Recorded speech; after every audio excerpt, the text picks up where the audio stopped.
ನಮಸ್ಕಾರ. ಕರ್ನಾಟಕ ನ್ಯೂಸ್ ವಿಶೇಷ ಕಾರ್ಯಕ್ರಮಕ್ಕೆ ಸ್ವಾಗತ. ನಮ್ಮ ಜೊತೆಗಿದ್ದಾರೆ ಶಾಸಕರಾಗಿರ್ತಕ್ಕಂಥ ನಾರಾಯಣ ಸ್ವಾಮಿ ಅವರು. ಸರ್ ನಮಸ್ಕಾರ, ಕಾರ್ಯಕ್ರಮಕ್ಕೆ ಸ್ವಾಗತ. ಸರ್, ಅಧಿವೇಶನ ಆಗ್ತಿದೆ, 8ನೇ ದಿನ ಕಾಲಿಟ್ಟಿದೆ. ಮೊದಲಿಗೆ ಈ ಒಂದು ಪ್ರತಿಭಟನೆ ಮಾಡಿದ್ದಾರೆ ಕೇಂದ್ರ ಸರ್ಕಾರ ವಿರುದ್ಧ. ಅದ್ರಲ್ಲೂ ಕೂಡ ಏನೋ ಅವರು ಯೋಜನೆ ಒಂದು ತಿದ್ದುಪಡಿ ಮಾಡಿದ್ರು. ಅದ್ರಲ್ಲೂ ಕೂಡ ಏನೋ ಮಹಾತ್ಮ ಗಾಂಧೀಜಿ ರಾಷ್ಟ್ರೀಯ ಗ್ರಾಮೀಣ ಉದ್ಯೋಗ ಯೋಜನೆಗೆ ತಿದ್ದುಪಡಿ ತಂದಿದ್ದಾರೆ ಅಂತ ಪ್ರತಿಭಟನೆ ಮಾಡ್ತಿದ್ದೀರಾ. ಹೇಗಿದೆ ಸರ್ ಪ್ರತಿಭಟನೆ? ಇದು ಕೂಡ ಬಿಜೆಪಿ ಅವರಿಗೆ ಬಹಳ ಮಾನಮರ್ಯಾದೆ ಜನ ಅಂತ ಹೇಳೋದಕ್ಕೆ ಇಚ್ಛೆ ಪಡ್ತಿದ್ದಾರೆ. ಕಾರಣ ಏನಂದ್ರೆ ಮೋದಿಯವರು ಬಂದು 11 ವರ್ಷಗಳಾದ್ರೂ ಕೂಡ ಯಾವುದೇ ಹೊಸ ಯೋಜನೆ ಮಾಡ್ಲಿಕ್ಕೆ ಆಗ್ಲಿಲ್ಲ. ಎಲ್ಲ ಈ ಕಾಂಗ್ರೆಸ್ ಮಾಡ್ತಕ್ಕಂಥದ್ದನ್ನು ಹೆಸರು ಬದಲಾವಣೆ ಮಾಡ್ತಕ್ಕಂಥ. ಇವತ್ತು ಮಹಾತ್ಮ ಗಾಂಧಿ ಅವರ ಕನಸು ನನಸಾಗಬೇಕು, ಗ್ರಾಮೀಣ ಭಾಗ ಜನರ ಬದುಕು ನನಸಾಗಬೇಕು. ಇವತ್ತೇನು ಕೂಲಿಗಾಗಿ ಜನ ಗುಳೆ ಹೋಗ್ತಾರೆ, ಬೇರೆ ಬೇರೆ ದೇಶಗಳಿಗೆ ಹೋಗ್ತಾರೆ, ರಾಜ್ಯಗಳಿಗೆ ಹೋಗ್ತಾರೆ ಅಂತ ತಡೆಗಟ್ಟಬೇಕು. ಪ್ರತಿಯೊಬ್ಬರು ಕೂಡ ಕೂಲಿ ಸಿಗಬೇಕು. ಅದರೊಟ್ಟಿಗೆ ಗ್ರಾಮಗಳ ಅಭಿವೃದ್ಧಿ ಆಗಬೇಕು. ಗ್ರಾಮಗಳ ಚರಂಡಿ, ಆ ಕುಡಿಯುವ ನೀರಿನ ವ್ಯವಸ್ಥೆ, ಅದರೊಟ್ಟಿಗೆ ಸ್ಮಶಾನ ರಸ್ತೆಗಳು, ಸಿಮೆಂಟ್ ರಸ್ತೆಗಳು, ಇವೆಲ್ಲವನ್ನು ಕೂಡ ಸ್ವತಃ ಗ್ರಾಮದವರೇ ಮಾಡಬೇಕು. ಬೇರೆ ಕಂಟ್ರಾಕ್ಟ್ ಮಾಡೋದಕ್ಕಿಂತ ಸ್ವತಃ ಗ್ರಾಮದವರೇ ಮಾಡಬೇಕು ಅಂತೇಳಿ ಮಹತ್ವಾಕಾಂಕ್ಷಿ ಯೋಜನೆ ತಂದಿದ್ದು ಮನಮೋಹನ್ ಸಿಂಗ್ ಅವರ ಒಂದು ಸರ್ಕಾರ. ಇದರಿಂದ ಇವತ್ತು ಕಳೆದ 15 ವರ್ಷಗಳಲ್ಲಿ 20 ವರ್ಷಗಳಲ್ಲಿ ಭಾರತ ದೇಶದ ಜನ ಬಹಳಷ್ಟು ಅನುಭವ ಪಡ್ಕೊಂಡಿದ್ದಾರೆ. ಎಲ್ಲಿ ಗ್ರಾಮಗಳ ಅಭಿವೃದ್ಧಿ ಆಗ್ತಾ ಇರಲಿಲ್ವೋ ಆ ಗ್ರಾಮಗಳು ಇವತ್ತು ಅಭಿವೃದ್ಧಿ ಆಗಿದೆ. ಮಹಾತ್ಮ ಗಾಂಧಿ ಕನಸು ಕಂಡಿದ್ದು ಈ ರಾಮರಾಜ್ಯ ಆಗಬೇಕು ಅಂತ. ಆ ನಿಜವಾಗ್ಲೂ ಕೂಡ ರಾಮರಾಜ್ಯ ಸ್ವರಾಜ್ಯ ಆಗ್ತಕ್ಕಂಥ ಕನಸು ಇವತ್ತು ನನಸಾಗ್ತಾ ಇದೆ. ಈ ಮಧ್ಯೆ ಈ 11 ವರ್ಷ 12 ವರ್ಷ ಏನೂ ಸಹಾಯ ಮಾಡಿರ್ತಕ್ಕಂಥ ಗೌರವಾನ್ವಿತ ನರೇಂದ್ರ ಮೋದಿ ಅವರು ಬಿಜೆಪಿ ಸರ್ಕಾರ ಇವತ್ತು ಮನ್ರೇಗಾ ಯೋಜನೆಯನ್ನ ರಾಮ್ ಜಿ ಅಂತ ಮಾಡಿರೋದು. ಇದರ ಉದ್ದೇಶ ಏನು? ಇದರೊಟ್ಟಿಗೆ ನೀವು ಹಿಂದೆ ಆ ಉದ್ಯೋಗ ಖಾತೆ ಸಂಪೂರ್ಣ ಹಣವನ್ನ ಕೇಂದ್ರ ಸರ್ಕಾರ ಭರಿಸ್ತಾ ಇತ್ತು. ಏನು ನಾವು GST ಕಟ್ತೀವಿ, ಟ್ಯಾಕ್ಸ್ ಕಟ್ತೀವಿ, ಈ ಹಣದಿಂದ ನಮಗೆ ಉದ್ಯೋಗ ಖಾತೆ ಯೋಜನೆಯನ್ನ ಹಣ ಭರಿಸ್ತಾ ಇತ್ತು. ಇವತ್ತಿದನ್ನ 40% ಅನ್ನ ರಾಜ್ಯ ಸರ್ಕಾರ ಕೊಡಬೇಕು ಅಂತ ಮಾಡ್ತಿರಲ್ಲ, ಇದು ನ್ಯಾಯನಾ? ಇವತ್ತು ನೀವು ಎಷ್ಟು ಸಾವಿರ ಕೋಟಿಗಳನ್ನ GST ಅಂತ ವಸೂಲು ಮಾಡಿದ್ದೀರಿ, ಅದಕ್ಕೆ ಸರ್ಕಾರ ವಾಪಸ್ ಕೊಡಲಿಲ್ಲ ಕರ್ನಾಟಕ ರಾಜ್ಯಕ್ಕೆ. ಇದರೊಟ್ಟಿಗೆ ಇವತ್ತು 40% ಈ ಸರ್ಕಾರ ಕೊಡಬೇಕು ಅಂದ್ರೆ ಈಗಾಗಲೇ ಬಜೆಟ್ನಲ್ಲಿ ಒಂದು ಗಾತ್ರವನ್ನು ನಿಗದಿ ಮಾಡಿರ್ತೇವೆ, ಯಾವ ಉದ್ದೇಶಗಳಿಗೆ ಹಣ ಬೇಕು ಅಂತ. ಇವತ್ತು ಈ 40% ಹಣ ಕೊಡಬೇಕು ಅಂದ್ರೆ ಅದಕ್ಕೆ ಯಾವ ಬಜೆಟ್ ನಲ್ಲಿ ಹಣವನ್ನು ಪ್ರಾವಿಷನ್ ಮಾಡಬೇಕು ಅಂತೇಳಿ ಗೌರವ ನರೇಂದ್ರ ಮೋದಿ ಅವರು ಅರ್ಥ ಮಾಡ್ಕೋಬೇಕಲ್ಲ. ನೀವು ಆದೇಶ ಮಾಡ್ತೀರಿ, ಈ ಕಡೆಗೆ ಏನ್ ಹೇಳ್ತಾರೆ, ನಮ್ಮಲ್ಲಿ ಬಜೆಟ್ ಅಲೋಕೇಶನ್ ಇಲ್ಲ ಪಕ್ಷದಲ್ಲಿ ಅವ್ರು ಹೇಳ್ತಾರೆ ಕರ್ನಾಟಕ ರಾಜ್ಯದ ಕಾಂಗ್ರೆಸ್ ಸರ್ಕಾರಕ್ಕೆ ಹಿತಾಸಕ್ತಿ ಇಲ್ಲ ಅಂತೇಳಿ ನಮ್ಮ ಮೇಲೆ ಗೂಬೆ ಕೂರಿಸ್ತಕ್ಕಂಥ ಕೆಲಸವನ್ನ, ರಾಜ್ಯ ಸರ್ಕಾರಗಳ ಮೇಲೆ ಗೂಬೆ ಕೂರಿಸ್ತಕ್ಕಂಥ ಕೆಲಸವನ್ನ ಇವತ್ತು ಬಿಜೆಪಿ ಸರ್ಕಾರ ಮಾಡ್ತಾ ಇದೆ. ಇದು ಖಂಡಿತವಾಗ್ಲೂ ಕೂಡ ಈ ದೇಶದ ಬಡವರು, ಕೂಲಿ ಕಾರ್ಮಿಕರು, ದಲಿತರು, ಹಿಂದುಳಿದವರು, ಅಲ್ಪಸಂಖ್ಯಾತರು ಕ್ಷಮಿಸೋದಿಲ್ಲ ಮಾತನ್ನ ಹೇಳೋದಕ್ಕೆ ಇಚ್ಛೆ ಪಡ್ತೇನೆ. ಮತ್ತೊಂದು ಪ್ರಮುಖ ವಿಚಾರ ಸರ್, ಈ ಒಂದು ಯೋಜನೆಯ ಒಂದು ಸಂಪೂರ್ಣ ವೆಚ್ಚವನ್ನ ರಾಜ್ಯ ಸರ್ಕಾರಗಳಿಗೆ ಅದ್ರಲ್ಲಿ ಕೂಡ 40% 60 ಕೇಂದ್ರ ಸರ್ಕಾರ, 40 ರಾಜ್ಯ ಸರ್ಕಾರಗಳಿಗೆ ವಹಿಸಿರುವಂತದ್ದು. ಇದು ಎಷ್ಟರ ಮಟ್ಟಿಗೆ ಒಂದು ಪ್ರಭಾವ ಬೀರಬಹುದು? ಇದು ನೋಡಿ, ಪ್ರಭಾವ ಬೀರ್ಲಿಕ್ಕೆ ಈಗಾಗಲೇ ಎಲ್ಲ ರಾಜ್ಯಗಳು ಕೂಡ ಆ ಒಂದು ಬಜೆಟ್ ಸಮಯದಲ್ಲಿ ಫೆಬ್ರವರಿ ಮಾರ್ಚ್ ಅಲ್ಲಿ ಇಂತಿಂತ ಉದ್ದೇಶಗಳಿಗೆ ಇಲಾಖಾವಾರು ಒಂದು ಬಜೆಟ್ ಅನ್ನ ಅವರು ನಿಗದಿ ಮಾಡಿರ್ತಾರೆ. ಉದಾಹರಣೆಗೆ ಇವತ್ತು ಈ ಕಾರ್ಯಕ್ರಮ ಬಂದು ಏನ್ ಮನ್ರೇಗಾ ಇತ್ತು, ಇದು ಒಂದು ನಮ್ಮ ಗ್ರಾಮೀಣಾಭಿವೃದ್ಧಿ ಇಲಾಖೆ ವ್ಯಾಪ್ತಿಗೆ ಬರ್ತದೆ. ಆ ಇಲಾಖೆಯಲ್ಲಿ ಇಂತಿಷ್ಟು ಹಣ ಹಿಂದಿಸುವ ಉದ್ದೇಶಕ್ಕಾಗಿ ರಸ್ತೆಗಳಿಗಿಷ್ಟು, ಕುಡಿಯುವ ನೀರಿಗಿಷ್ಟು, ಕರಡುಗಳಿಗಿಷ್ಟು ಈಗ ನಿಗದಿ ಮಾಡಿರ್ತಾರೆ. ಇವತ್ತು ನೀವು ಏಕಾಏಕಿ ನಮ್ಮ ಮೇಲೆ 40% ಏರಿದಾಗ ಸಹಜವಾಗಿ ಈ ಯೋಜನೆ ಕುಂಠಿತವಾಗ್ತದೆ.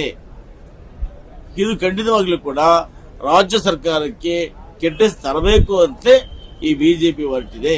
ಇದರಿಂದ ಯಾವುದು ಕೂಡ ಉದ್ಯೋಗ ಖಾತ್ರಿ ಯೋಜನೆ ಗ್ರಾಮ ಪಂಚಾಯತಿ ಮಟ್ಟದಲ್ಲಿ ಅಭಿವೃದ್ಧಿ ಆಗಲಿಕ್ಕೆ ಅಡಚಣೆ ಆಗ್ತದೆ.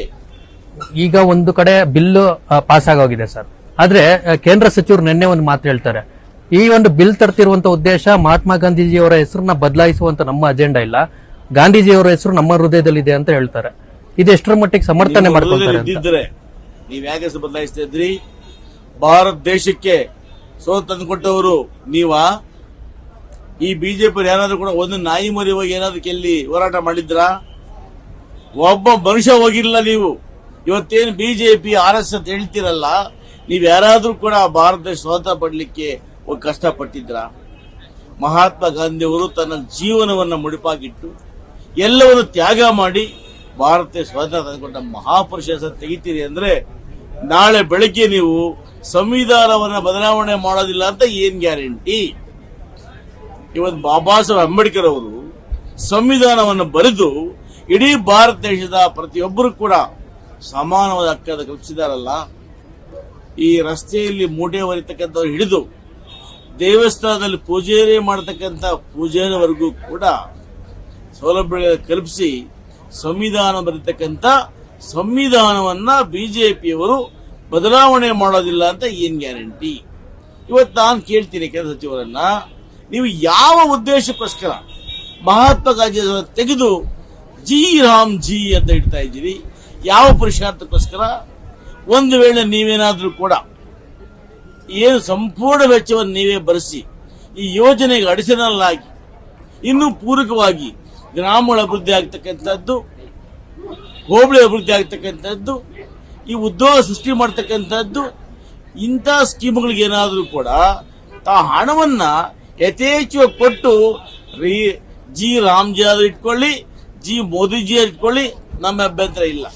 ನೀವು ಏನೂ ಕೊಡದೇನೆ ಇರೋ ಊಟ ಅರ್ಧ ಕಿತ್ಕೊಂಡ್ಬಿಟ್ಟು ಮತ್ತೆ ನೀವು ಅದನ್ನ ಜಿ ರಾಮ್ಜಿ ಬಿ ರಾಮ್ಜಿ ಕೊಡ್ತೀರಿ ಅಂದ್ರೆ ಇದು ಸರಿ ಕೂಡ. ಇದು ಒಂದು ಏಕಚಕ್ರಾಧಿಪತ್ಯ ಪ್ರಜಾಪ್ರಭುತ್ವವನ್ನ ಕಗ್ಗೊಲೆ ಮಾಡ್ತಕ್ಕಂಥ ವಿಧಾನ ಅಂತ ನಾನು ಹೇಳೋದಕ್ಕೆ ಇಚ್ಛೆ ಪಡ್ತೇನೆ.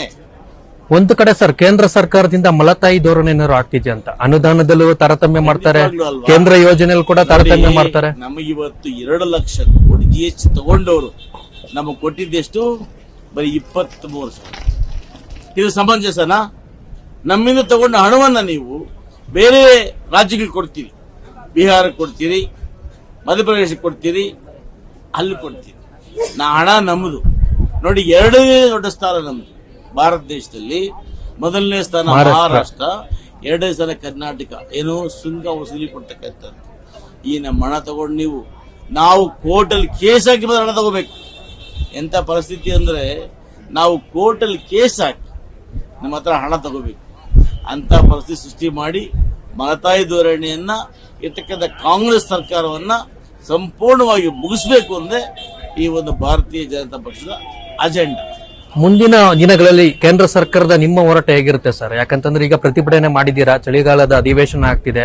ಮುಂದಿನ ದಿನಗಳಲ್ಲಿ ಈ ಹೋರಾಟ ಹೇಗಿರುತ್ತೆ? ಖಂಡಿತ ಕೂಡ ಇವರು ಏನು ಈಗ ಮುನ್ರೇಗಾ ಏನಿದೆ ಉದ್ಯೋಗ ಖಾತ್ರಿ ಯೋಜನೆ, ಇದು ಗ್ರಾಮೀಣ ಭಾಗದಲ್ಲಿ ಬಹಳ ದೊಡ್ಡ ಹೊಡೆತ ಬೀಳ್ತದೆ.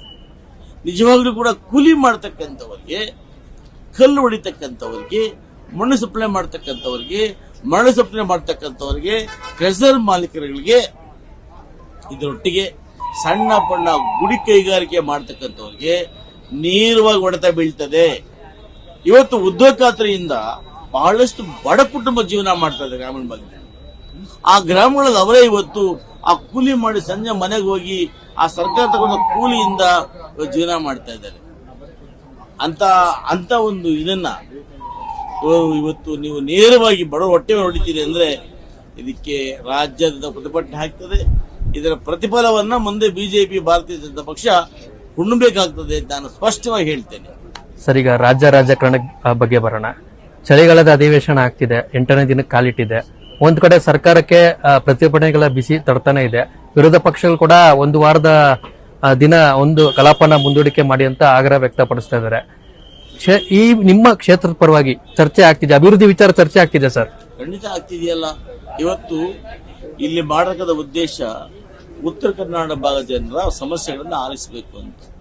ಸ್ಪೀಕರ್ ಅವರು 5 ದಿವಸಗಳ ಕಾಲ ಇವತ್ತು ಬೆಳಗ್ಗೆಯಿಂದ ರಾತ್ರಿ ತನಕ ಯಾವ್ದಾದ್ರು ಸ್ಪೀಕರ್ ಅವರು ಸುಮಾರು ಒಂದಿನದ 14 ಗಂಟೆ ನಡೆಸಿದ್ದಾರೆ ಅಂದ್ರೆ ಅದು ನಮ್ಮ ಯುಟಿ ಖಾದರ್. ಬೆಳಗ್ಗೆ 9 ಪ್ರಾರಂಭ ಮಾಡಿ ರಾತ್ರಿ 10 ತನಕ ಒಂದು ವಿಧಾನಸಭೆ ನಡೆಸ್ತಾರೆ. ಆ ಸಮಯದಲ್ಲಿ ಚರ್ಚೆ ಮಾಡ್ಲಿಕ್ಕೆ ಬಹಳಷ್ಟು ಅವಕಾಶಗಳಿದೆ. ಮಾಡಿ, ಯಾರು ಬೇಡ ಅಂತ ನಿಮ್ಗೆ? ಇವರಿಗೆ ಚರ್ಚೆ ಮಾಡಲಿಕ್ಕೆ ಆಸಕ್ತಿ ಇಲ್ಲ, ಜನರು ಒಳ್ಳೇದು ಮಾಡ್ಲಿಕ್ಕೆ ಆಸಕ್ತಿ ಇಲ್ಲ. ಇನ್ನು ಯಾವ ಉದ್ದೇಶಕ್ಕೋಸ್ಕರ ಸದನವನ್ನ ಮುಂದೂಡಬೇಕು? ನನಗನ್ನಿಸ್ತದೆ ಯಾವುದೇ ಕಾರಣ ಕೂಡ ಸದನವನ್ನು ಮುಂದೂಡೋ ಅಗತ್ಯ ಇಲ್ಲ. ಸಮಗ್ರ ಚರ್ಚೆ ಆಗಿದೆ. ಮುಖ್ಯಮಂತ್ರಿಗಳು ಉತ್ತರ ಕೊಡಬೇಕಾದಾಗ ಈ ಭಾಗಕ್ಕೆ ಏನೆಲ್ಲ ಮಾಡ್ತಾ ಇರೋದನ್ನ ಸಮಗ್ರವಾಗಿ ವಿರೋಧ ಪಕ್ಷಗಳಿಗೆ, ರೈತರ ಪರವಾಗಿ, ಜನರ ಪರವಾಗಿ ಇವತ್ತು ಹೇಳಿಕೆಯನ್ನು ಕೊಡ್ತಾರೆ. ಕಬ್ಬು ಬೆಳೆಗಾರರ ವಿಚಾರದಲ್ಲಿ ಸರ್ಕಾರ ಅನುಸರಿಸಿದಂತ ನಡೆ ಏನಿದೆ ಅದಕ್ಕೂ ಒಂದಷ್ಟು ಆಕ್ರೋಶ ವ್ಯಕ್ತ ಆಗ್ತಿದೆ. ಮತ್ತೆ ಕೇಂದ್ರ ಸರ್ಕಾರದಿಂದ FRP ಬೆಲೆ ನಿಗದಿ ಆಗಿದ್ರು ಕೂಡ ಸೂಕ್ತ ಅವಧಿಯಲ್ಲಿ ಖರೀದಿ ಕೇಂದ್ರಗಳನ್ನ ತೆರೆಯದೇ ಇರೋದು ಇಷ್ಟೆಲ್ಲ ಒಂದು ಸಮಸ್ಯೆಗಳಿಗೆ ಕಾರಣ ಆಗ್ತಿದೆ ಅಂತ.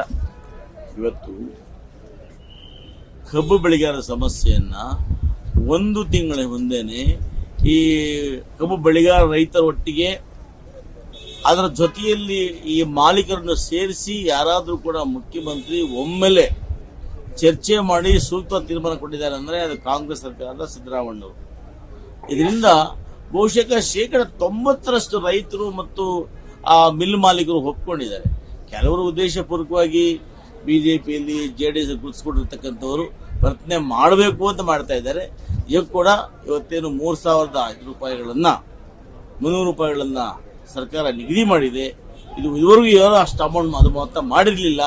ಸಿದ್ದರಾಮಯ್ಯವರು ಒಳ್ಳೆ ಕೆಲಸ ಮಾಡಿದ್ದಾರೆ. ರೈತರೆಲ್ಲರೂ ಕೂಡ ತೃಪ್ತಿ ಇದೆ. ಒಂದು ಕೇಂದ್ರ ಸರ್ಕಾರ ಇವತ್ತೇನು ಆದೇಶ ಮಾಡಿತು, ನಾವು ತಯಾರಿ ಮಾಡಲಿಕ್ಕೆ ನಾವು ಇನ್ನು ತಕ್ಷಣ ಇವತ್ತು ತಂದಿದ್ದೀವಿ. ಮೆಕ್ಕೆಜೋಳ ಯಾರು ಖರೀದಿ ಮಾಡ್ತಾರೆ ಅವರ ಪ್ರೈವೇಟ್ ಅವ್ರನ್ನ ಕರೆಸಿ 2,400 ರೂಪಾಯಿ ನಿಗದಿ ಮಾಡಿ ಇವತ್ತು ಮೆಕ್ಕೆಜೋಳವನ್ನ ಖರೀದಿ ಮಾಡೋ ಅವಕಾಶ ಮಾಡಿಕೊಟ್ಟಿದ್ದೀವಿ. ಮೆಕ್ಕೆಜೋಳವನ್ನ ಮುಕ್ತ ಮಾರುಕಟ್ಟೆಯಲ್ಲಿ ಮಾರಾಟ ಮಾಡ್ಲಿಕ್ಕೆ ಕೂಡ ನೀವು ಎಕ್ಸ್ಪೋರ್ಟ್ ಮಾಡಿಕೊಳ್ಳಿ ಸಂದೇಶವನ್ನು ಕೂಡ ಕೊಟ್ಟಿದ್ದೇವೆ. ಇದರೊಟ್ಟಿಗೆ ರಾಗಿ ಖರೀದಿಯನ್ನು ಇವತ್ತು 4,420 ರೂಪಾಯಿಗಳಿಗೆ ರಾಗಿ ಖರೀದಿ ಮಾಡ್ತಾ ಇದ್ದಾರೆ. ಇತಿಹಾಸದಲ್ಲಿ ರೈತರಿಗೆ ಒಳ್ಳೆ ಬೆಲೆ ಕೊಡ್ತಾ ಇದ್ದೀವಿ. ಹಿಂಗಾಗಿ ಆ ಖರೀದಿ ಕೇಂದ್ರಗಳನ್ನು ಮಾಡೋದಕ್ಕೆ ಕೂಡ ಸರ್ಕಾರ ಉತ್ಸುಕ ಮಾಡ್ತಾ ಇದೆ. ಯಾವುದೇ ಲೋಪದೋಷಗಳಿಲ್ಲ. ಇದೇನಿದ್ರು ಕೂಡ ಬಿಜೆಪಿಯವರ ಅಪಪ್ರಚಾರ ಅಂತ ಹೇಳ್ತೀವಿ. ಕ್ಷೇತ್ರದ ಅಭಿವೃದ್ಧಿ ವಿಚಾರದಲ್ಲಿ ಈ ಬಾರಿ ಚಳಿಗಾಲ ಅಧಿವೇಶನದಲ್ಲಿ ಏನೆಲ್ಲ ವಿಚಾರ ಪ್ರಸ್ತಾಪ ಮಾಡ್ತಿದ್ದಾರೆ ಸರ್? ನಾನು ಕ್ಷೇತ್ರದ ಬಗ್ಗೆ ಈ ಭಾಗ ಏನು ಪ್ರಸ್ತಾಪ ಮಾಡಲಿಲ್ಲ. ಕಾರಣ ಏನಂದ್ರೆ ಈಗಾಗಲೇ ಗೌರವಾನ್ವಿತ ಮುಖ್ಯಮಂತ್ರಿಗಳು, ಆ ಗ್ರಾಮೀಣಾಭಿವೃದ್ಧಿ ಸಚಿವರು, ಮತ್ತೆ ನಮ್ಮ ಸಣ್ಣ ನೀರಾವರಿ ಇಲಾಖೆ ಸಚಿವರು ಏನು ತಾಲೂಕಿನ ಮಟ್ಟಿಗೆ ತಾತ್ಕಾಲಿಕವಾಗಿ ಗ್ರಾಮಗಳಿಗೆ ಏನು ಕೆಲಸ ಮಾಡಬೇಕು ಅದಕ್ಕೆ ನನಗೆ ಅನುದಾನವನ್ನ ಕೊಟ್ಟಿದ್ದಾರೆ. ನನ್ನ ಸಮಸ್ಯೆ ಇದ್ದು ಒಂದೇನೆ, ಇವತ್ತು ಅರಣ್ಯ ಇಲಾಖೆಯವರು ಗ್ರಾಮದ ರೈತರ ಜಮೀನುಗಳನ್ನು ಸುಮಾರು 60-70 ವರ್ಷ 100 ವರ್ಷ ಯಾರು ವ್ಯವಸಾಯ ಮಾಡ್ತಾ ಇದ್ರು ಅವ್ರ ಜಮೀನುಗಳನ್ನು ಒಕ್ಕಲೆಬ್ಬಿಸ್ತಾ ಇದ್ರು, ಅವ್ರ ಜಮೀನುಗಳನ್ನ ಹೋಗಿ ಅಕ್ರಮ ಪ್ರವೇಶ ಮಾಡ್ತಾ ಇದ್ರು. ಈ ವಿಚಾರವಾಗಿ ನಾನು ಈ ಸದನದಲ್ಲಿ ಗೌರವಾನ್ವಿತ ಮಂತ್ರಿಗಳಾಗಿರ್ತಕ್ಕಂಥ ಈಶ್ವರ ಖಂಡ್ರೆ ಅವರಿಗೆ ಮಾತಾಡಿದ್ದಾರೆ. ಅದಕ್ಕೆ ಅವರು ಭರವಸೆ ಕೊಟ್ಟಿದ್ದಾರೆ. ಯಾವುದೇ ಕಾರಣಕ್ಕೂ ಕೂಡ ವಿನಾಕಾರಣ ಜಂಟಿ ಸರ್ವೆ ಆಗದೆ ಒಂದ್ ಕಡೆ, ಎರಡನೇದು ಡೀಮ್ಡ್ ಫಾರೆಸ್ಟ್, ವಿಲೇಜ್ ಫಾರೆಸ್ಟ್ಗಳನ್ನ ಅದು ಯಾವುದೂ ಕೂಡ ಅಲ್ಲಿ ಫಾರೆಸ್ಟ್ ಸ್ವರೂಪ ಇಲ್ಲ ಅಂದ್ರೆ ಬದಲಾವಣೆ ಮಾಡಕ್ಕೆ ಸಮಿತಿ ಮಾಡಿದ್ದೀವಿ. ಆ ಸಮಿತಿ ಮುಖಾಂತರ ನಿಮ್ಮ ಏನು ಅಲ್ಲಿ ವಾಸ್ತವಾಂಶ ತಿಳ್ಕೊಂಡು ಸಹಾಯ ಮಾಡ್ತೀವಿ. ಅಲ್ಲಿವರೆಗೂ ಕೂಡ ನಾವು ಒಕ್ಕಲ ಭರವಸೆ ಕೊಟ್ಟಿದ್ದಾರೆ. ಬಹುಶಃ ಇದು ರಾಜ್ಯದ ಜನತೆಗೆ, ಕೋಲಾರ ಜಿಲ್ಲೆ ಜನತೆಯ ರೈತರಿಗೆ ಯಾರು ಸಾಗುವಳಿ ಮಾಡ್ತಾ ಇದ್ರು ಅವರಿಗೆ ನೆಮ್ಮದಿ ಇದೆ ಅಂತೇಳಿ ಈ ಸರ್ಕಾರಕ್ಕೆ ನಾನು ಅಭಿನಂದನೆಗಳನ್ನು ಸಲ್ಲಿಸ್ತೇನೆ. ನಾಯಕತ್ವ ವಿಚಾರ ಜೋರಾಗಿ ಚರ್ಚೆ ಆಗ್ತಿದೆ ಸರ್. ಒಂದ್ ಕಡೆ 2 ವರ್ಷ ಆದ್ಮೇಲೆ DK ಶಿವಕುಮಾರ್ CM ಆಗ್ತಾರೆ ಅಂತ ಒಂದಷ್ಟು ಗೊಂದಲಾತ್ಮಕ ಹೇಳಿಕೆಗಳು ಸ್ವಪಕ್ಷದವರೇ ಹೇಳ್ತಾ ಇದ್ದಾರೆ. ಅದು ವಿಪಕ್ಷಗಳಿಗೆ ಎಲ್ಲೊಂದ್ ಕಡೆ ಆಸ್ಪದ ಆಗ್ತಿದೆ. ನನಗೆ ಗೊತ್ತಿರೋ ಮಾಹಿತಿಯಂತೆ ನಾವೆಲ್ಲೂ ಕೂಡ 2 ವರ್ಷ ತೀರ್ಮಾನ ಆಗಿದೆ ಅಂತೇಳಿ ಯಾವ ಪತ್ರಿಕೆಗಳಲ್ಲಾಗ್ಲಿ, ಯಾವ ತೀರ್ಮಾನಗಳಾಗಲಿ, ಯಾವ ಅಗ್ರಿಮೆಂಟ್ಗಳಾಗಲಿ ಮಾಡಿರೋ ಬಗ್ಗೆ ನಮಗೇನು ಗಮನ. ಅಂದಿನ ದಿನಮಾನಗಳಲ್ಲಿ 4-5 ಜನ 7 ಜನ ಇದ್ದಾಗ ಏನು ಮಾತಾಕೊಂಡು ನಮ್ಗೆ ಗೊತ್ತಿಲ್ಲ. ಆದ್ರೆ ಒಟ್ಟಾರೆಯಾಗಿ ಇವತ್ತು ಪ್ರಬುದ್ಧರಾಗಿರ್ತಕ್ಕಂಥ ಶಾಸಕರು, ಸಚಿವರು, ಮುಖಂಡರು ಎಲ್ಲ ಕೂಡ ಒಂದೇ ಮಾತನಾಡಿದ್ದಾರೆ. ಏನು ಹೈಕಮಾಂಡ್ ಯಾವ ತೀರ್ಮಾನವನ್ನು ಕೊಡ್ತದೆ ಆ ತೀರ್ಮಾನಕ್ಕೆ ನಾವೆಲ್ಲ ಕೂಡ ಬದ್ಧ. ಒಂದು ವೇಳೆ ಮುಖ್ಯಮಂತ್ರಿ ಸಿದ್ದರಾಮಯ್ಯನವರು 5 ವರ್ಷ ಮುಂದುವರಿಲಿ ಅಂದ್ರೆ ಅದು ಕೂಡ ಬದ್ಧ. ಇಲ್ಲಪ್ಪ ಇನ್ನೊಬ್ಬರನ್ನ ನಾವು DK ಶಿವಕುಮಾರ್ ಮಾಡ್ತೀವಿ ಅಂದ್ರೆ ಅದಕ್ಕೂ ಬದ್ಧ. ಇವೆಲ್ಲದರ ಮಧ್ಯೆ ಬಹಳ ವರ್ಷಗಳಿಂದ ಕೂಡ ಈ ದೇಶದಲ್ಲಿ ಒಬ್ಬ ದಲಿತ ಸಿಎಂ ಮಾಡಬೇಕು ಅಂತ ಇದೆ. ಅದಕ್ಕೂ ಹೇಳ್ದೊಳ್ಳೆ ಮುಂಚೂಣಿಗೆ ಬಂದ್ರೆ ಅದು ಕೂಡ ನಮ್ಮಲ್ಲಿ ಸುಮಾರು 55 ವರ್ಷಗಳ ಕಾಲ ಸುದೀರ್ಘ ರಾಜಕಾರಣ ಮಾಡಿರ್ತಕ್ಕಂಥ ಗೌರವಾನ್ವಿತ ನಮ್ಮ ಮಲ್ಲಿಕಾರ್ಜುನ ಖರ್ಗೆ ಸಾಹೇಬರು 8 ವರ್ಷಗಳ ಕಾಲ ಒಬ್ಬ ಪಕ್ಷದ ಅಧ್ಯಕ್ಷರಾಗಿ 2013ರಲ್ಲಿ ಪಕ್ಷ ಅಧಿಕಾರಕ್ಕೆ ಬರಲಿಕ್ಕೆ ಬಹಳಷ್ಟು ಪ್ರಯತ್ನ ಪಟ್ಟಂತ ಗೌರವಾನ್ವಿತ ಪರಮೇಶ್ವರ್ ಜಿ ಅವರು, KH ಮುನಿಯಪ್ಪನವರು, ಜಾರಕಿಹೊಳಿರವರು, ಮಹದೇವಪ್ಪನವರು, ಈಗ ಪ್ರಮುಖ ನಾಯಕರು ಕೂಡ ದಲಿತ ಸಮುದಾಯದಲ್ಲಿ ಈ ಒಂದು ಮುಖ್ಯಮಂತ್ರಿ ಆಗಲಿಕ್ಕೆ ಆರ್ಹರಿದ್ದಾರೆ. ಒಟ್ಟಾರೆಯಾಗಿ ಯಾವುದೇ ಮುಖ್ಯಮಂತ್ರಿಯನ್ನ ಹೈಕಮಾಂಡ್ ಮಾಡಿದ್ರೆ ನನ್ನ ಅಭಿಪ್ರಾಯ ನಾವು ಸ್ವಾಗತಿಸ್ತೇವೆ. ಯಾವತ್ತು ಕೂಡ ಒಂದು ಗುಂಪು ಒಂದು ಬಣ ಅನ್ನೋ ಮಾತಿಲ್ಲ. ನಮ್ದು ಕಾಂಗ್ರೆಸ್ ಬಣ, ಕಾಂಗ್ರೆಸ್ ಗುಂಪು. ಆದ್ದರಿಂದ ಇವತ್ತೇನು ನಾವು ಉದ್ಯೋಗ ಖಾತೆ ಯೋಜನೆಗಳನ್ನು ಕೊಟ್ಟು ಜನಸಾಮಾನ್ಯರಲ್ಲಿ ಒಳ್ಳೆ ಕೆಲಸ ಮಾಡ್ತಾ ಇದ್ದೀವಿ. ಈ ಒಳ್ಳೆ ಕೆಲಸಗಳು ಮುಂದುವರೆದು ಅಭಿವೃದ್ಧಿ ಮುಂದುವರೆದ್ರೆ ಡೆಫಿನೆಟ್ಲಿ 2028ಕ್ಕೆ ನಾವು ಮತ್ತೆ ಕರ್ನಾಟಕದಲ್ಲಿ ಕಾಂಗ್ರೆಸ್ ಸರ್ಕಾರ ಸ್ಥಾಪನೆಯನ್ನ ಮಾಡ್ತೇವೆ. ಈಗ ಸ್ವಪಕ್ಷದವರಿಗಿಂತ ವಿಪಕ್ಷದವರಿಗೆ ಜಾಸ್ತಿ ಕ್ಯೂರಿಯಾಸಿಟಿ, ಏನ್ ಅದ್ಲು ಬದಲಾವಣೆ ಆಗುತ್ತೋ, ಕಾಂಗ್ರೆಸ್ ಪಕ್ಷ ಎಲ್ಲಿ ಅವ್ರದಲ್ಲೇ ಒಂದು ಒಳಜಗಳ ಶುರು ಆಗುತ್ತೆ ಅಂತ. ಅಂದ್ರೆ ಅವ್ರು 3-4 ಜನ ಮಂತ್ರಿಗಳು ಮಾಡುವಂತ ಅವಧಿಗೆ ನಾಮಶೇಷದ ಹೋದ್ರಲ್ಲ, ಆತರ ಕೂಡ ಬಿಜೆಪಿ ಆಗ್ಲಿ, ಈ ಬಿಜೆಪಿ ಕಾಂಗ್ರೆಸ್ ಅನ್ನ ಅಭದ್ರಗೊಳಿಸೋಣ ಅನ್ನೋ ಒಂದು ಪಾಪ ಯೋಚನೆ ಅವರಿಗೆ. ಅವ್ರು ಕನಸು ಕಾಣ್ತಾ ಇದ್ದಾರೆ. ಈ ಸರ್ಕಾರ ಅಭದ್ರಗೊಳಿಸ್ಬಿಟ್ರೆ, ಈ ಸರ್ಕಾರದಲ್ಲಿ ಗೊಂದಲ ಮಾಡಿಬಿಟ್ರೆ, ಅಭಿವೃದ್ಧಿ ಮಾಡಕ್ಕೆ ಅವಕಾಶ ಕೊಡಲಿಲ್ಲ ಅಂದ್ರೆ ಮುಂದೆ ನಾವು 28ಕ್ಕೆ ಬಂದ್ಬಿಡ್ತೇವೆ ಅನ್ನೋ ಒಂದು ಲೆಕ್ಕಾಚಾರದಿಂದ ನಾನು ನೋಡ್ತೇನೆ ಬಹಳಷ್ಟು ಜನ ಬಿಜೆಪಿಯವರು ಬೇರೆ ವಿಚಾರ ಮಾತಾಡೋದಿಲ್ಲ, ಸರ್ಕಾರದ ಲೋಪಗಳ ಬಗ್ಗೆ ಮಾತಾಡೋದಿಲ್ಲ, ಅವ್ರ ಪಕ್ಷ ಅಭಿವೃದ್ಧಿ ಮಾತಾಡೋದಿಲ್ಲ. ಮುಖ್ಯಮಂತ್ರಿ ಇಳಿಸ್ತಾರೆ, ನಾಳೆ ಸಿದ್ದರಾಮಯ್ಯ ಇಳಿತಾರೆ, ನಾಳೆ DK ಹತ್ತಾರೆ, ಇನ್ಯಾರು ಹತ್ತಾರೆ. ಈ ಬಗ್ಗೆ ವಿರೋಧ ಪಕ್ಷ ನಾಯಕ ಅಶೋಕ್ ಆಗಿರ್ಬೋದು, ವಿಜೇಂದ್ರ ಆಗಿರ್ಬೋದು, CT ರವಿ ಆಗಿರ್ಬೋದು, ಇವೆಲ್ಲ ಕೂಡ ನಮ್ಮ ಬಗ್ಗೆನೇ ಮಾತಾಡ್ತಾರೆ. ಇದು ನಮ್ಮ ಪಕ್ಷದ ಆಂತರಿಕ ವಿಚಾರ. ಆಂತರಿಕ ವಿಚಾರಗಳನ್ನು ನಾವು ತೀರ್ಮಾನ ಮಾಡ್ಕೊಳ್ತೀವಿ. ನಿಮ್ಗೇನಪ್ಪ ಕಷ್ಟ? ಹಾಗಾಗಿ ನಾನು ಹೇಳ್ತೀನಿ ವಿರೋಧ ಪಕ್ಷದವ್ರಿಗೆ ಹೋರಾಟ ಮಾಡ್ಲಿಕ್ಕೆ ಬಹಳಷ್ಟು ವಿಚಾರಗಳಿವೆ. ಹೋರಾಟ ಮಾಡಿ, ಅದು ಬಿಟ್ಟು ನಾಯಕತ್ವ ನಮ್ಗೆ ಯಾರಿಟ್ಕೊಂಡ್ರು ಕೂಡ ನಮ್ಮನ್ನು ಜನ 5 ವರ್ಷಕ್ಕೆ ಆಯ್ಕೆ ಮಾಡಿದ್ದಾರೆ. ನಮ್ಮಲ್ಲಿ ಮಂತ್ರಿಗಳು ಬದಲಾವಣೆ ಆದರೂ ಕೂಡ ನಾವೇ ಇರ್ತೀವಿ. ನಿಮ್ಮ ಸರ್ಕಾರ ಬರ್ಲಿಕ್ಕೆ ಸಾಧ್ಯ ಇಲ್ಲ. ಆದ್ದರಿಂದ ದಯಮಾಡಿ ತಾವು ಅನಗತ್ಯವಾಗಿ ಕಾಂಗ್ರೆಸ್ ಪಕ್ಷದ ಒಂದು ನಾಯಕತ್ವ ಬಗ್ಗೆ ಮಾತಾಡೋದನ್ನ ಬಿಟ್ಟು ಈ ರಾಜ್ಯ ಜನ ಸಮಸ್ಯೆ ಬಗ್ಗೆ ಮಾತಾಡಿ ಅಂತೇಳಿ ಒಂದು ಕಿವಿ ಮಾತನ್ನು ಹೇಳೋದಕ್ಕೆ ಬಯಸ್ತೇನೆ. ಸದನದ ಒಳಗೂ ಕೂಡ ಸರ್ ಇದೇ ವಿಚಾರವನ್ನ ಪ್ರಸ್ತಾಪ ಮಾಡ್ತಿದ್ದಾರೆ. ಅಧಿವೇಶನದ ಸಮಯವನ್ನ ವೃಥಾವಾಗಿ ವ್ಯರ್ಥ ಮಾಡ್ತಿದ್ದಾರೆ ಅನ್ನೋದು ಆರೋಪ. ಮೊನ್ನೆ ಗೌರವಾನ್ವಿತ ಮುಖ್ಯಮಂತ್ರಿಗಳು ಸ್ಪಷ್ಟವಾಗಿ ಹೇಳಿದ್ರು ಕೂಡ ಮತ್ತೆ ಮತ್ತೆ ಅನಗತ್ಯವಾಗಿ ಮಾತಾಡ್ತಾರೆ. ಬಹುಶಃ ಇದು ಅವರಿಗೆ ಶೋಭೆ ತರದ್ದಲ್ಲ. ಸದನ ಒಳಗಡೆ ಒಳ್ಳೆ ವಿಚಾರ ಮಾತಾಡಲಿ, ಸಲಹೆ ಕೊಡ್ತೇನೆ. ಶರಣಗೌಡ ಕಂದಕೂರ್ ಒಂದು ಮಾತು ಹೇಳಿದ್ದಾರೆ ಸರ್, ಅಸಮರ್ಥ ಸರ್ಕಾರಕ್ಕೆ ಅಸಮರ್ಥ ವಿಪಕ್ಷಗಳು ಅಂತ. ಅಂದ್ರೆ ಎರಡೂ ಪಕ್ಷದವರೆಗೂ ಬೈದಿದ್ದಾರೆ ಅವರು. ಒಂದ್ ಹೇಳ್ತೀನಿ, ಅಸಮರ್ಥ ಸರ್ಕಾರ ಅಂತ ಹೇಳಲಿಕ್ಕೆ ಯಾವುದೇ ಉದಾಹರಣೆಗಳು ಅವ್ರ ಬಳಿ ಇದ್ರೆ ಸ್ಪಷ್ಟವಾಗಿ ಹೇಳಿ. ಬಹುಶಃ ನನಗನ್ನಿಸ್ತದೆ ಕಂದಕೂರ್ ಅವರು ಈ ಬಗ್ಗೆ ವಿಧಾನ ಪರಿಷತ್ಗೆ ಮೊದಲನೇ ಬರಬೇಕಿದ್ದಾರೆ. ಯುವ ನಾಯಕರು ಸ್ವಾಗತವನ್ನು ಮಾಡಿದ್ದಾರೆ. ಮಾತಾಡೋ ಬರದಲ್ಲಿ ಅಸಮರ್ಥ ಸರ್ಕಾರ ಅಂದ್ರೆ ಇಲ್ಲಿ ಅವರು ಸರ್ಕಾರಗಳ ಸಮಸ್ತ ಸರ್ಕಾರಗಳನ್ನು ನೋಡಿದ್ರು. ನಾನು ನಿಮ್ಮ ಬಗ್ಗೆ ಕೆಟ್ಟದಾಗ ಮಾತಾಡಬೇಕು ಅಂದ್ರೆ ಹಿಂದೆ ನೀವು ತಪ್ಪು ಮಾಡಿರ್ಬೇಕಲ್ಲ, ಹೌದಲ್ಲ? ಹಿಂದೆ ಒಳ್ಳೇದ್ ಮಾಡಿದ್ದು ಇವ್ರು ತಪ್ಪು ಮಾಡ್ತಾ ಇದ್ರೆ ನಾನು ನಿಮ್ ಬಗ್ಗೆ ಟಿವಿ ಬಗ್ಗೆ ಮಾತಾಡ್ಬೋದು. Correct sir. ಅಸಮರ್ಥರು ಅಂತ ಹೇಳಲಿಕ್ಕೆ ಸಮರ್ಥ ಸರ್ಕಾರವನ್ನ ನೀವು ಎಂದು ಕಂಡಿದ್ರಿ? ಅಂದ್ರೆ ಸರ್ಕಾರಕ್ಕೂ ಆರೋಪ ಮಾಡಿದ್ದಾರೆ, ವಿಪಕ್ಷಕ್ಕೂ ಅವರೇ ಪಕ್ಷಕ್ಕೂ ಬೈಕೊಂಡಿದ್ದಾರೆ. ಹಿಂದೆ ನೀವು ಸಮರ್ಥ ಸರ್ಕಾರವನ್ನು ಯಾವತ್ತು ನೋಡಿದ್ರಿ? ಹಿಂದೆ ಸರ್ಕಾರ ಹೋಲಿಕೆ ಮಾಡಿ ನೋಡಿದಾಗ ನಾನು ಕೂಡ 3 ಬಾರಿ ಶಾಸಕನಾಗಿದ್ದೇನೆ, 35 ವರ್ಷ ರಾಜಕಾರಣದಲ್ಲಿದ್ದೇನೆ. ಹಿಂದೆ ಯಡಿಯೂರಪ್ಪ ಸರ್ಕಾರ ನೋಡಿದ್ದೇನೆ, ಬೊಮ್ಮಾಯಿ ಸರ್ಕಾರ ನೋಡಿದ್ದೇನೆ, ಶೆಟ್ಟರ್ ನೋಡಿದ್ದೇನೆ, ಸಿದ್ದರಾಮಯ್ಯ ನೋಡಿದ್ದೇನೆ. ಎಲ್ಲರೂ ಹೊಂದಾಣಿಕೆ ಮಾಡಿ ನೋಡಿದಾಗ ಹೆಚ್ಚಾಗಿ ಸ್ಕೀಮ್ಗಳನ್ನು, 5 ಗ್ಯಾರಂಟಿಗಳನ್ನು, ಇದರೊಟ್ಟಿಗೆ ಜನಸಾಮಾನ್ಯ ಬದುಕುವಂತ ಕೆಲಸಗಳನ್ನ ಮಾಡಿರ್ತಕ್ಕಂಥದ್ದು, ಜನಸಾಮಾನ್ಯರಿಗೆ ಹತ್ತಿರ ಕೆಲಸ ಮಾಡಿರ್ತಕ್ಕಂಥದ್ದು ಕಾಂಗ್ರೆಸ್ ಸರ್ಕಾರ. ಈ ಸರ್ಕಾರ ಅಸಮರ್ಥವಾಗಿಲ್ಲ. ಒಬ್ಬ ನಮ್ಮ ಕಂದಕೂರ್ ಅವರು ಆ ವಯಸ್ಸಿನ ಬರದಲ್ಲಿ ಮಾತಾಡಿದ್ದಾರೆ. ಅವರ ಪಕ್ಷವನ್ನು ಅವರೇ ಉಳ್ಕೊಂಡಿದ್ದಾರೆ. ಉದ್ದೇಶ ನಾವು ಆಕಾಶ ಉಳಿದ್ರೆ ಎಲ್ಲಿ ಬೀಳುತ್ತೆ ಮತ್ತೆ ಕೆಳಗೆ ಬರುತ್ತೆ. ಅರ್ಥ ಮಾಡ್ಕೋಬೇಕು.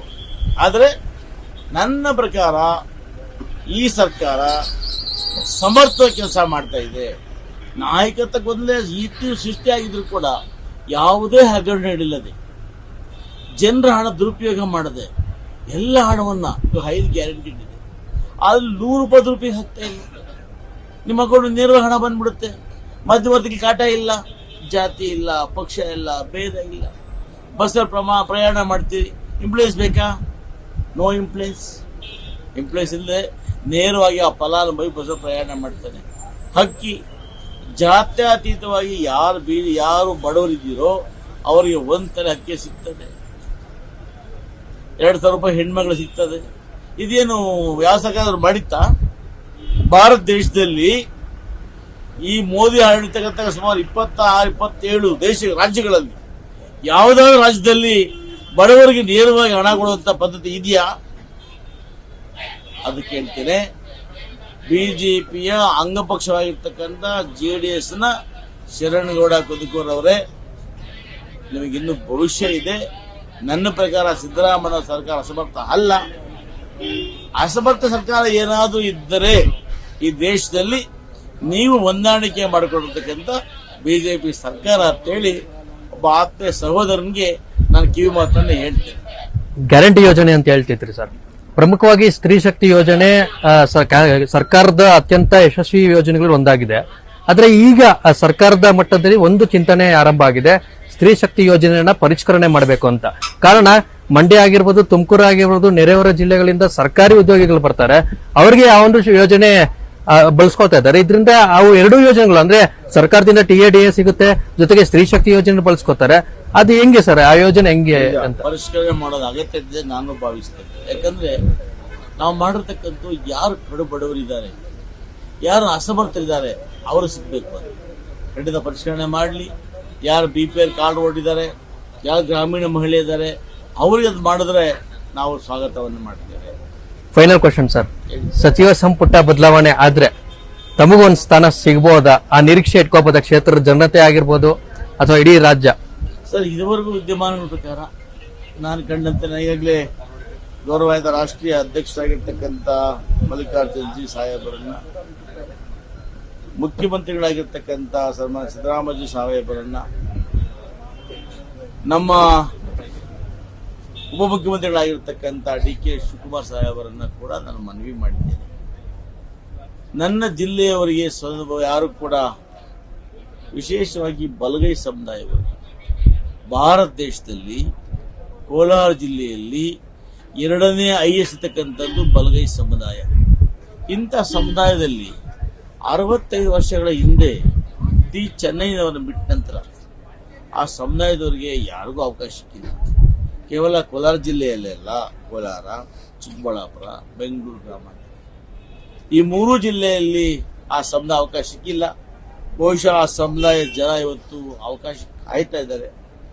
ಒಂದು ವೇಳೆ ಸರ್ಕಾರ ಅವಕಾಶ ಮಾಡಿಕೊಟ್ರೆ ಮುಂದಿನ ದಿನಮಾನಗಳಲ್ಲಿ ಹೆಚ್ಚಿಗೆ ಪಕ್ಷವನ್ನು ಸಂಘಟನೆ ಮಾಡಿ ಎಲ್ಲ ಸಮುದಾಯಗಳ ವಿಶ್ವಾಸ ತಗೊಂಡು, ಇವತ್ತೇನು ಕೋಲಾರ ಜಿಲ್ಲೆಯಲ್ಲಿ ಅಭಿವೃದ್ಧಿ ಕುಂಠಿತ ಆಗಿದೆ, ಆ ಎಲ್ಲ ಅಭಿವೃದ್ಧಿಗಳನ್ನು ಮುನ್ನೆಲೆ ತಂದು ಅಲ್ಲೇನೆ ಉದ್ಯೋಗ ಸೃಷ್ಟಿ ಮಾಡಿ ಯುವಕರಿಗೆ ಮತ್ತು ಜನಸಾಮಾನ್ಯರಿಗೆ ಒಳ್ಳೆ ಕೆಲಸ ಮಾಡಬೇಕು ಇಚ್ಛೆ ಇದೆ.